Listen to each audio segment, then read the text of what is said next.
Kenapa saya tak dengar suara awak? Cuba kecil suara. Suara saya jelas ke? Jelas. Okay, good. Okay, good.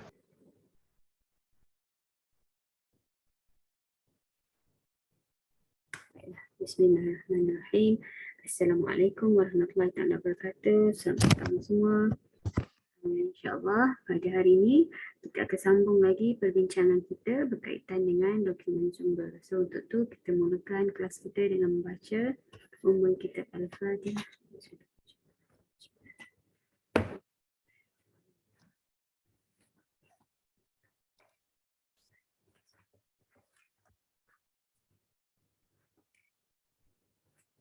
Amin, amin ya rabbal alamin.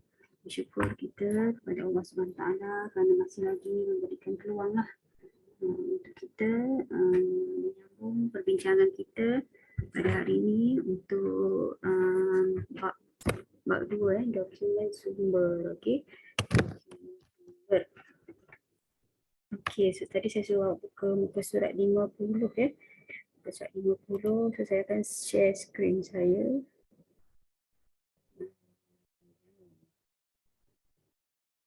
Simulasi. Screen saya.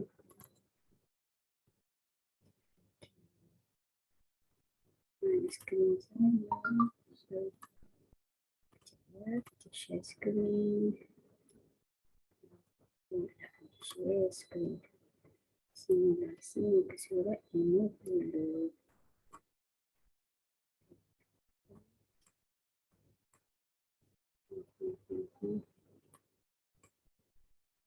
Reset kita nak tengok reset.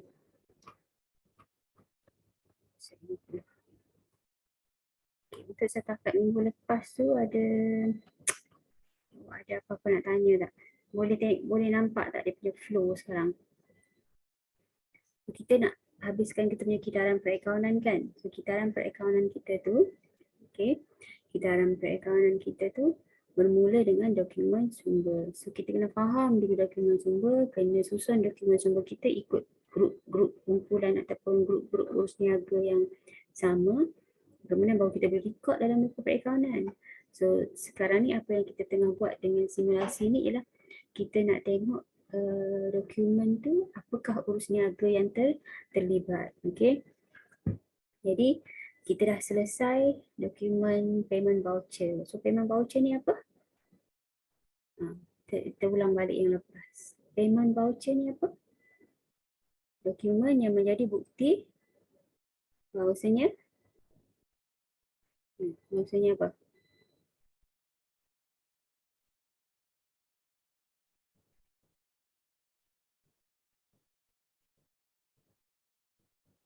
Dokumen sebagai bukti apa, kelas?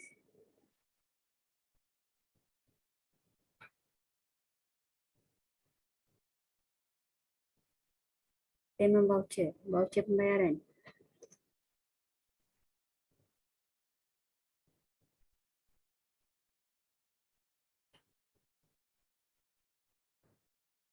Bukti apa, Alif?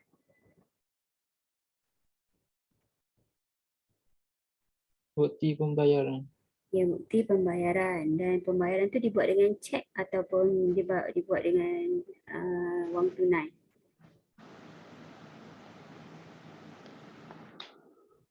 Cek. Dengan cek, okey. So berapa jenis pembayaran yang kita jumpa masa kita buat PV 1 hingga PV 30 tu? Kita ada buat bayaran kepada pembekal ataupun pemiutang, betul tak?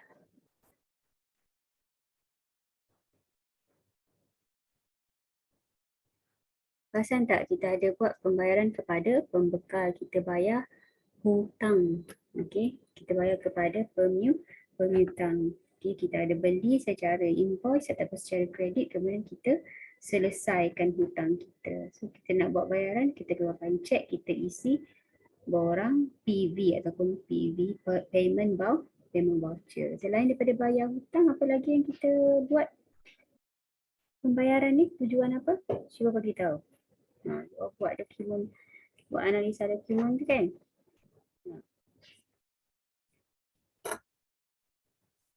sebelum kita masuk resit rasmi lah kan. Ini kita nak masuk resit rasmi.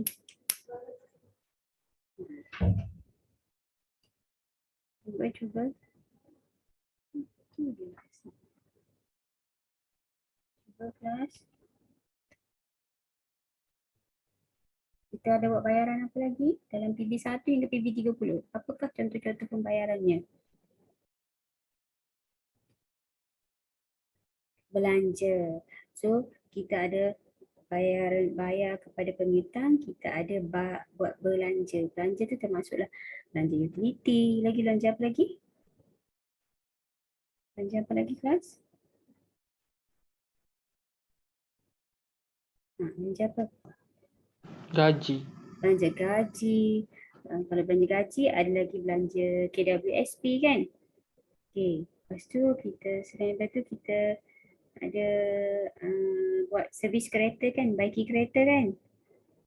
So kita boleh buat belanja kereta, belanja apa? Pembaikian. Lagi apa lagi bayar utility tu bila air, berapi, bila elektrik sekali lah. Bayar aziman auto untuk penyelenggaraan. Lagi kita keluarkan duit untuk apa? Buat belian secara tunai. Kan? Ingat tak? Ada tak? Perasan tak? Ada belian barang niaga secara tunai. Kan?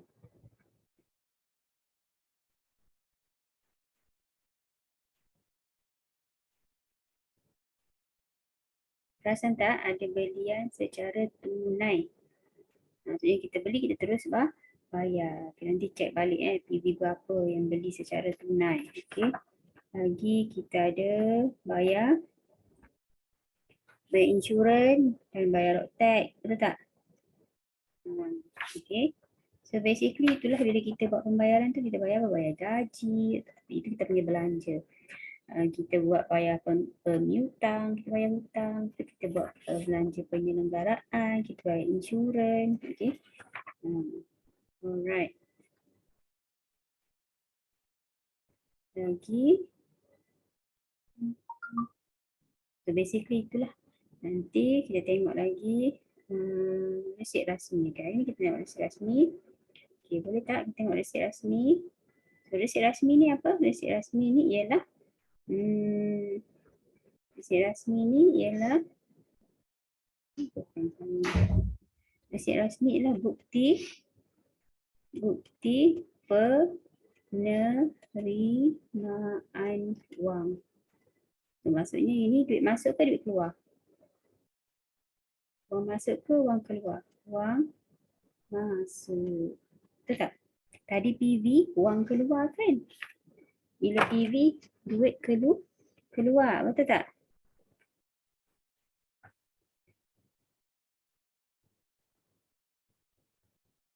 Betul tak ni kelas?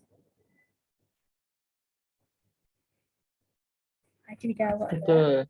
Dosa sama saya ni. Mestinya buat dah tu awak. Tak payah. Kalau PV wang keluar, kita bayar guna cek kan. Okay. Kalau resit rasmi, bukti penerimaan wang. Maksudnya kita ada aliran wang tunai masuk. Okay. So, wang tunai masuk disebabkan apa? Mari kita tengok. Ada OR 1. Okay, official receipt.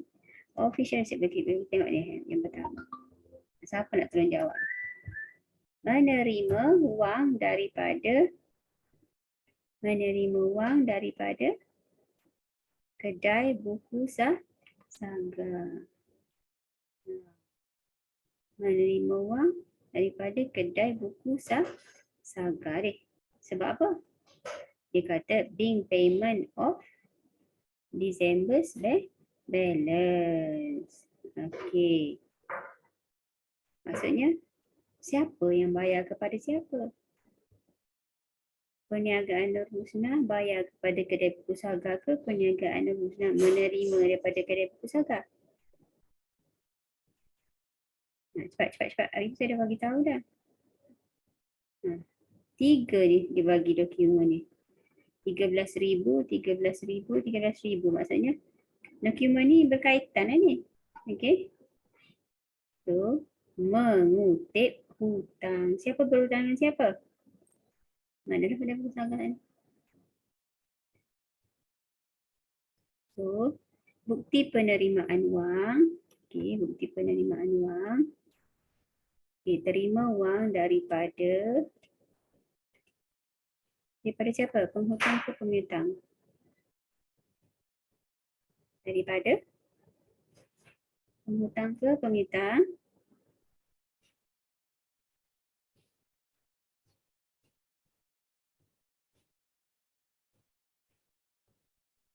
Penghutang ke pemiutang? Penghutang ke pemiutang kelas? Wani? Kita terima wang daripada siapa? Penghutang ke pemiutang?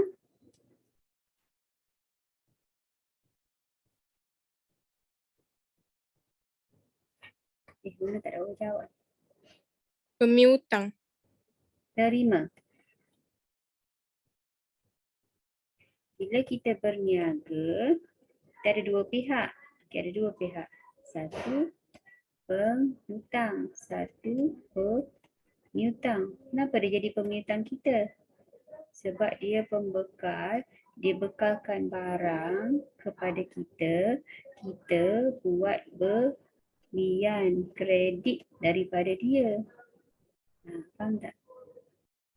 So, bila kita yang beli set dengan pembekal ni, dia akan jadi pemiutang kalau kita tak bayar lagi. Manakala penghutang pula ialah kita jual ke kita beli dengan dia? Kita jual secara kredit kepada penghutang. Bila kita jual kepada dia, kita kutip hutang ke dia yang kutip hutang dengan kita?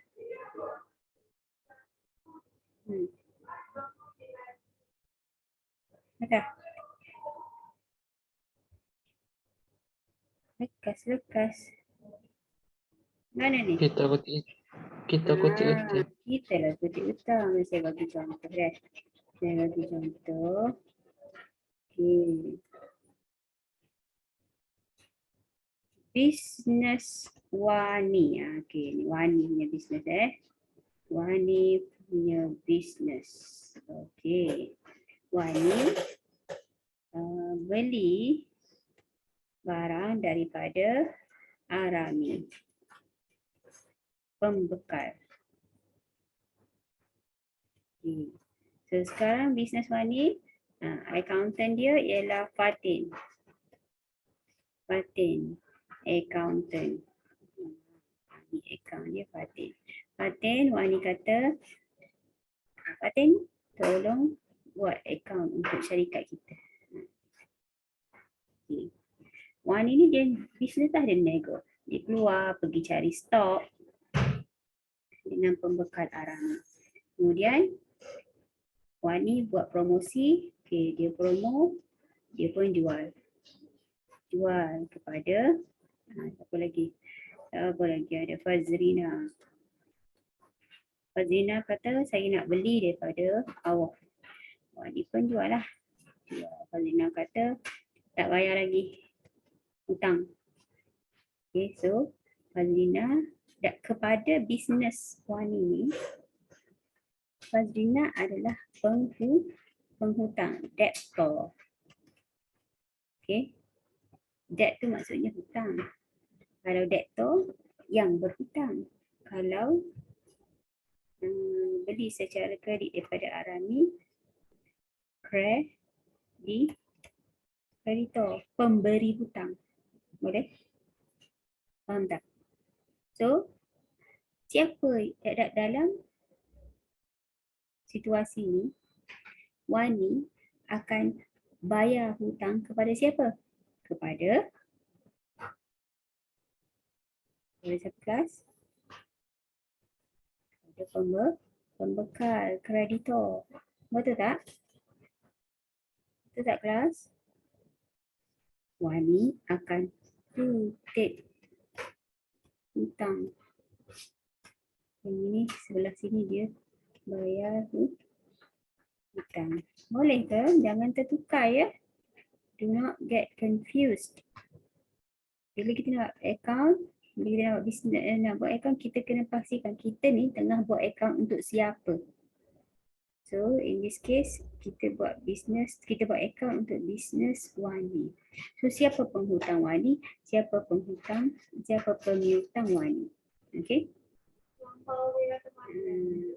Okay, saya bagi deh. Saya bagi contoh bagi ni. Kita tengok dari aspek Fazrina pula. Kita tengok dari kacamata Fazrina. Boleh ke? Saya bagi contoh kan. Faz business. Okey, ingat tadi Faz beli dengan siapa? Faz beli dengan Wani. Betul tak? Business Wani. Betul? So, kepada Faz, Wani adalah pemiutang dia. Sebab Faz beli secara kredit daripada bisnes Wani. Boleh tak?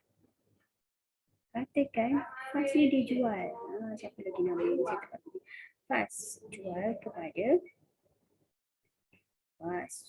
kepada Akmal. Okey. Jual. Kalau Akmal kata saya tak dibayar lagi. So, Faz akan buat jualan kredit kepada Akmal. In this case, Akmal ialah penghutang dia. So, next time, Faz kena kutip hutang daripada Akmal. Dia bayar hutang kepada Wani. Boleh tak? Boleh faham tak sekarang? Tadi kenapa saya kata Faz tu sebagai penghutang? Ya, kepada bisnes Wani, bila dia nak record, dia kena record Faz tu sebagai penghutang dia lah. Faz tu akan record Wani sebagai pemiutang dia. Wani dia ada siapa tadi? Wani dia ada Rami sebagai pemiutang dia. Faz sebagai penghutang dia macam tu. Boleh faham tak? Nak bagi contoh lagi? Boleh faham ke tak boleh faham? So, kita nak buat bisnes kita nak buat account untuk siapa ni? Kita nak buat account untuk siapa? Perniagaan Nur dan Husna. Betul tak? Okay. So, menerima ataupun mengutip wang daripada siapa kelas? Cepat, saya nak awak jawab ni. Buka mic ataupun buka chat awak tu. Buka mic ataupun buka chat. Okay. OR 001. Cuba buat ayat.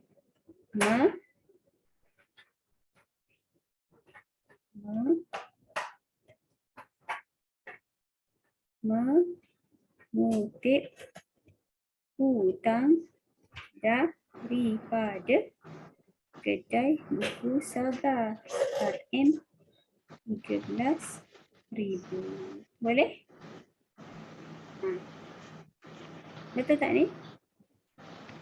So siapa kedai buku Saga ni? Penghutang kepada perniagaan Nur Husna. Siapa tak faham? Boleh faham tak ni? Fazrina faham tak? Kalau tak faham, kita selesaikan. Minggu ni kita nak settle dah yang dokumen. Sebab ni kita nak masuk nak masuk apa? Kita nak masuk record buku catatan pertama dah. Kelas. Boleh ikut ke tak ikut ni? Akmal boleh ikut tak? Aku juga tak jawab ni. Pusing saya, aku tak dengar. Boleh, Wani boleh. Okay, Wani. Cuba ulang. PV pula. OR001. Alif tu duduk agak apa Alif tu? Alif cuba PV00 PV lagi OR01.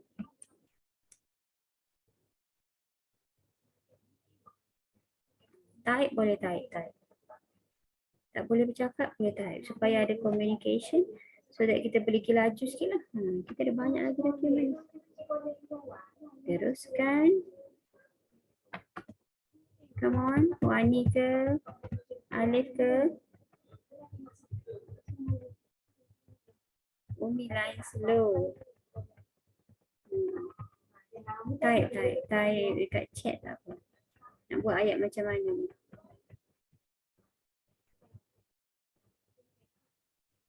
Come on Alif.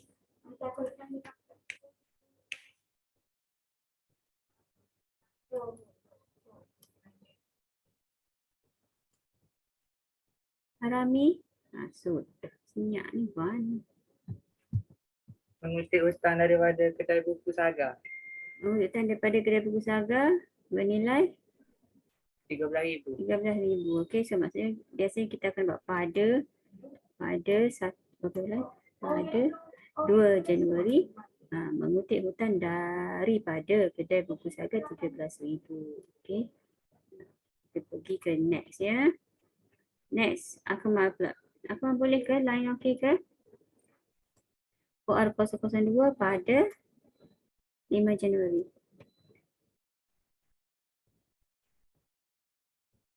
Okey, betul. Wani betul. Mengutip hutang daripada kedai buku Saga bernilai 13,000 dah. Okay, biasa kita akan buat macam tu lah. Kita akan buat pada Akmal pula. Akmal ada ke tak ada tu? Ada. Alright. Pada 5 Januari.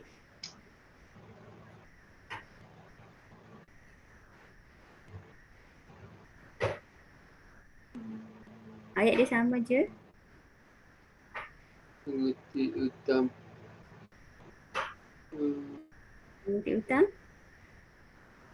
Daripada Popular Bookstore. Ya. Bernilai. 16,000. Yes, ini 16,000 ni ya. Ini 16,000 ni. Okay, good. Next.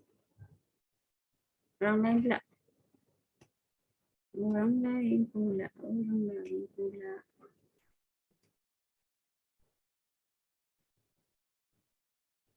Orang lain. Lagi siapa lagi ada? Ini. Bumi lain slow. Type. Kalau lain slow, type. Fatin. Kita buat PV03 pula. PV lagi. OR. OR003 pada. Come on.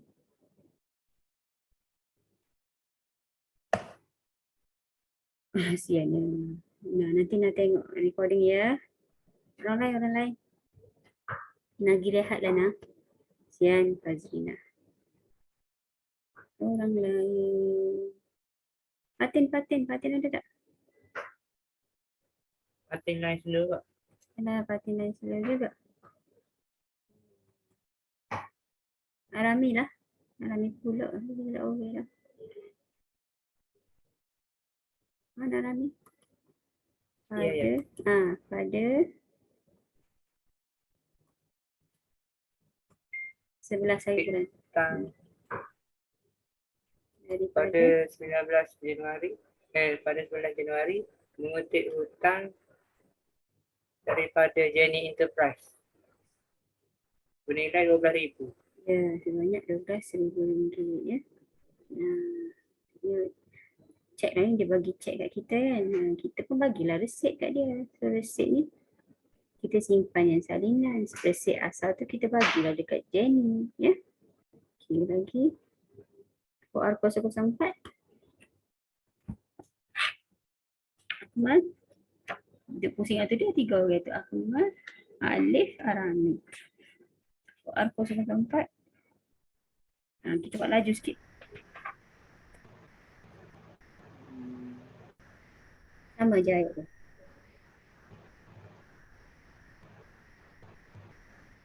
Mengutip hutang.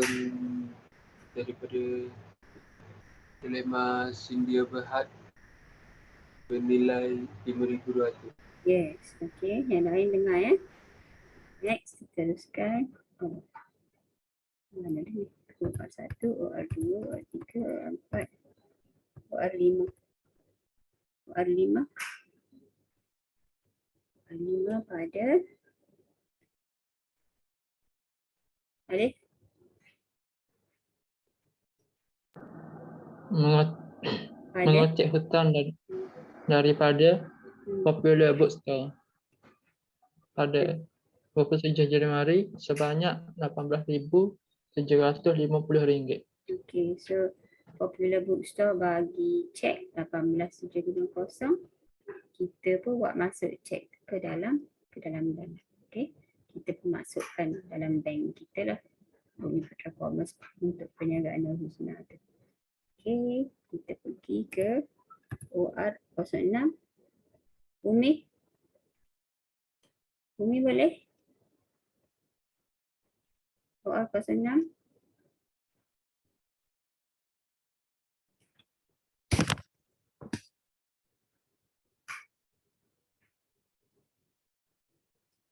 Umi boleh ke? Arami lagi sekali lah, lambat Siapa lain laju jawab. OR06, Arami. Mengutip hutang daripada kedai buku Saga bernilai RM40,150. 2,150. So perhatikan kedai buku Saga dia akan bagi cek kepada kita 40,150. Kemudian kita pun buat masuk cek tu ke dalam bank. Orang masuk bank. Okay. Habis dah kan? Ada berapa OR semua sekali? Ada berapa OR? OR 7. OR 007. Teruskan. Bagi siapa lah? Dilema mengutip hutang daripada dilema Cynthia Berhad seharga RM9,500. Ya, bernilai RM9,500 dan dibayar menggunakan cek lah. Okay. So, ada 5 bayar guna cek. Okay. Kita pun buat masuk cek tu ke dalam bank. Okay. Alright. OR8. Teruskan OR8. Siapa nak jawab?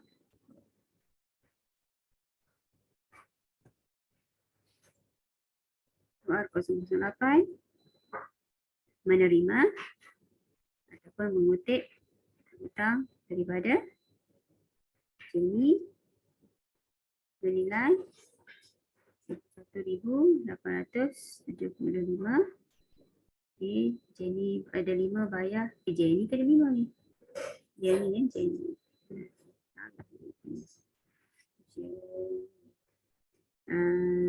Guna cek 21875.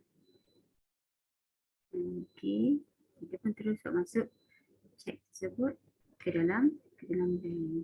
Okey, so kita pun dapat bank in slip. Kalau kita guna mesin, dia akan keluar resit lah kat mesin tu. Okey, so boleh faham OR tu maksudnya kita menerima wang, duit masuk. Okey, kita teruskan kepada dokumen yang seterusnya iaitu invoice. So apa dia invoice? Invoice adalah bukti. Ni invoice belian ke invoice jualan ni dia tulis? Invoice belian. Okey. Bukti belian secara kredit. Okey.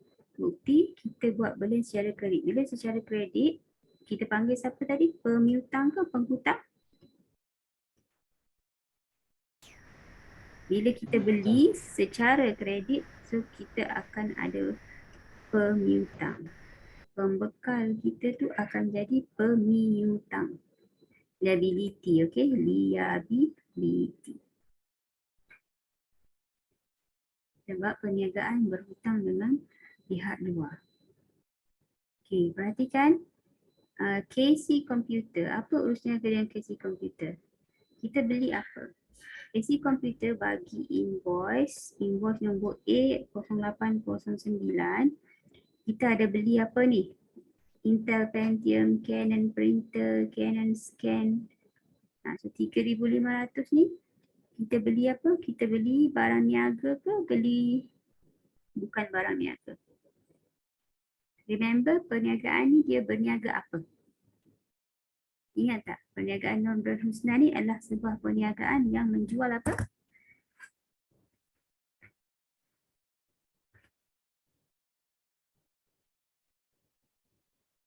Jual apa kelas? Tengok muka surat depan. Agak tulis. Nak tulis kan? So kenapa dia nak beli ni? Intel Pentium tu apa benda ya? Printer, scanner. Apa benda tu? Produk barang niaga Agak ke tu? tulis. Barang niaga ke tu? Intel Pentium, printer, scanner. Ya. Bukan ke? So rasa-rasa dia beli ni untuk buat apa?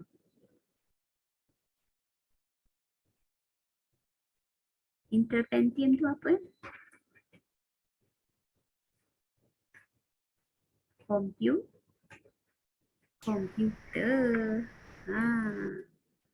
Dia beli komputer. Tahu laptop ke apa benda tu kan, dia beli komputer. Agak-agak dia nak buat apa komputer tu? Untuk perniagaan dia. Untuk kegunaan apa? Penggunaan pejabat lagi. Boleh jadilah juga. Maksudnya, adakah dia beli komputer tu untuk dijual balik? Dia nak jual balik ke komputer tu? Enggak. Tak. Dia cuma nak beli untuk nak bantu dia buat urusan perniagaan dia kan. So itu kita panggil beli barang niaga ke ataupun bukan barang niaga? Bukan barang niaga. Kalau barang niaga dia jadi aset tetap ke, aset semasa ke, aset bukan semasa? Kalau bukan barang niaga, aset semasa ke, aset bukan semasa? Kita kan ada dua aset. Aset semasa kalau kita beli stok. Kalau aset bukan semasa, contoh seperti kita kan ada van kenderaan kita kan. Kita juga ada apa lagi muka surat 6 tu dia tulis. Kita punya muka surat 5 tu. Kita ada van. Cuba balik muka surat 5. Apa punya simulasi tu. Kita ada apa dia kelas?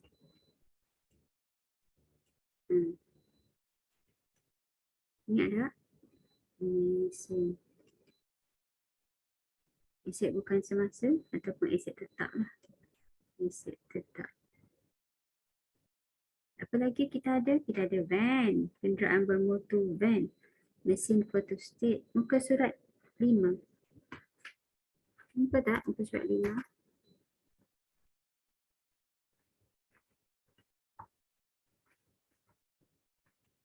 Selain daripada van dengan mesin fotostat, kita ada apa kelas? Kenapa slow sangat kelas hari ni?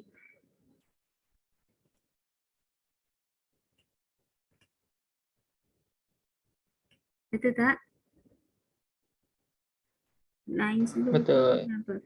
Lagi kita ada lekapan. Betul tak? Lekapan dan kelengkapan. Betul tak? Betul. So dia dibeli PC ni, beli komputer, beli printer, beli scanner. Tahu kan? Laptop ke printer, apa tu komputer, printer, scanner, tahu kan? Yang mana kita kata, oh dia bukan aset semasa ni, bukan beli barang niaga ni. Dia beli aset bukan semasa, ataupun aset tetap. So kita ada van, mesin fotostat, peralatan pejabat, kelengkapan. So kita nak kategorikan komputer, printer dengan scanner ni dalam kategori mana? Van ke, mesin fotostat ke, alat pejabat ke, kelengkapan dan kelengkapan.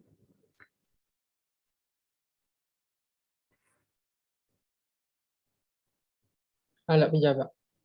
Peralatan pejabat. So kita tulis ni membeli peralatan pejabat secara kredit lah daripada KC Komputer. Boleh tak? Macam mana tu? Boleh tak kelas? Cuba buat ayat semula. Buat ayat semula, Alif. Membeli atau pembelian. Alat peralatan pejabat daripada KC Komputer. Ya, bernilai. RM3,500. Ya, macam tu ya. So maksudnya belian alat pejabat secara kredit sebab invoice, okey, daripada KC Komputer. So KC Komputer sekarang ni jadi penghutang ke pemiutang?